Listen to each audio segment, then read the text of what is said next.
Alright guys, I hope everyone's well. So I've been working on a new project, something a bit more arty. So I thought I'd give it a go. Something that's been a project in my mind for a little while, but it's took a lot of planning on sort of how I was going to go about it.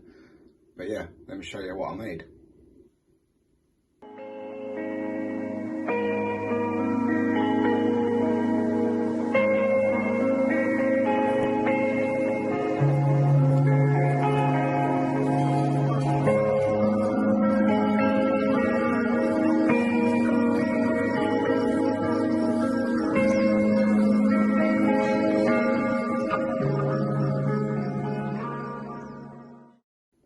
So how did I make it? So what I started with was by sort of seeing what I had to work with really. So I had a bunch of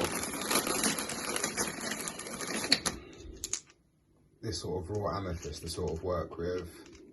I had like, I think just over a kilo or so, just sitting around. Also had a bunch of these fluorite chips.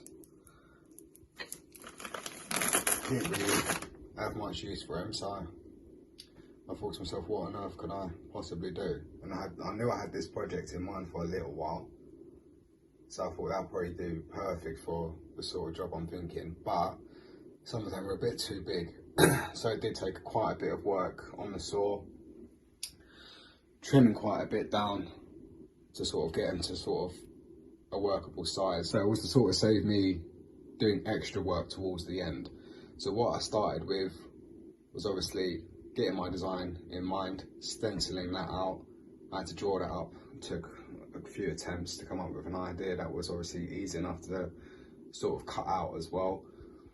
So once I decided to do that, cut my design out, then was a case of cutting each individual stone, getting them in, and all the gaps, what I also had lying around was these little micro tumbles, tiny. Ain't really good for much other projects, so I thought that'd be great to sort of infill the gaps, sort of takes up more space. And I mean, I think there's like little bits of amethyst in there, little bits of fluorite, little bits of quartz. There's all sorts in there. I think there's even some little citrine pieces. So I thought that done the job perfect for what I was doing. So then from there, it was a case of using some clear resin rather than like a grout, which obviously isn't transparent. So I thought, resin. Used some epoxy resin. I haven't worked with epoxy resin much. I have like used it on one of my canvases in the past. I used it to sort of coat a canvas, and that was a bit of a headache.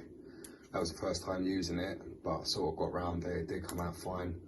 I'll get around to showing you that. That's actually been inlaid with little bits of crystals as well.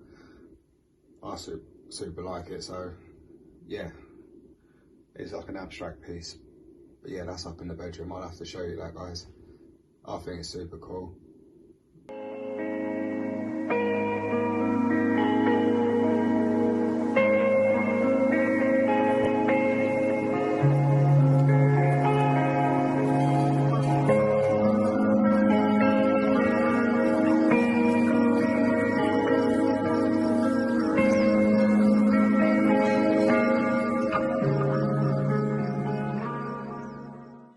So yeah, it was a case of, once that was all in position, pour the resin, let that set, but also had a lot protruding above the surface.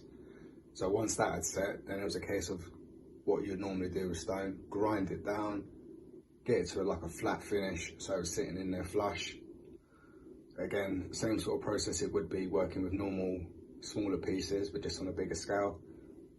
Grind that down, worked my way up, got to a fine polish.